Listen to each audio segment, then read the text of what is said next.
Hi everyone, I wanted to take a few minutes today and talk to you about how simple it is to make your own homemade baby food. There is a lot of benefits on making your baby's food at home. First, you know exactly what your baby is going to be getting. You know when it was made, where it was made, and what is in it. There's no concern about chemicals put in to make it last longer. Also, it can be very cost efficient. Now, in order to make your own baby food, you need a few simple supplies that you're going to be able to find in most kitchens. You need to have a blender. Here I have a Ninja, which works just fine, but any blender will do. You want to keep in mind the size of the blender. The larger it is, the more food you're going to have to make at one time for it to work. I've recently tried to use Vitamax, and I ended up having to use a lot of broccoli in order to even get it to mix. Now you can make baby food from any fruit and vegetable.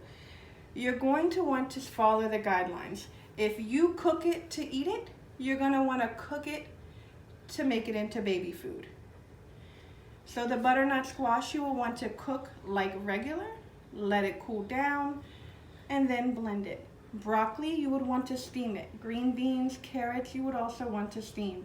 Most of the fruits can be made raw, and you can also add a little bit of kale or spinach to give them some extra vitamins. You're also going to need something to store the baby's food in. There is plastic containers like I have here with a lid. There's glass, and there's even these silicone trays that you can fill up, pop them in the freezer, and then simple as that, the food comes out like an ice cube. You thaw it out and it's ready to go. Whenever you put the food into a freezer, it will be good for a few months. You're going to want to make sure that it doesn't get frostbite and the seal is tight. In the refrigerator, it should last 2 weeks. Once you've used the food, you're going to want to use it up within 48 to 72 hours for any cross-contamination. Now, you're going to start baby foods whenever they're about 4 to 6 months old, depending on your pediatrician's recommendation and depending on the milestones they're meeting. They should be showing interest in food as well as starting to sit up on their own. Whenever you start introducing food, you're going to want to start with a single item and only that item for 3 days. That will tell you if the baby is going to have a reaction to the item. Once that is cleared, you can start to add that in with new items. So if you clear off the apples, and you know that your baby is fine with apples, if you're feeding them butternut squash, you can also give them apple for a fruit. And that works well if you're feeding them something that they don't really like, maybe like green beans, peas, or broccoli, they're not too fond of. If you mix in a fruit, you can probably get them to eat a little bit more. And again, before your baby turns 1, food is just for fun. It's learning their reactions and allowing them to taste new things.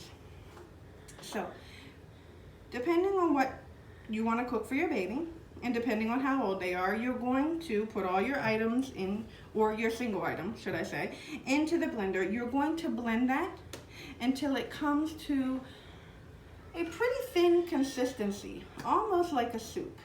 Here I have some stuff that I made, which is bananas, apples, and pumpkin for the season. And you can see there's no chunks. It's all natural. And he will eat this up within about, probably tonight since I opened it. And that's it. It is very simple to do. Anyone can do it, and you'll probably be saving a lot of money. Is there any questions? No. Thank you so much.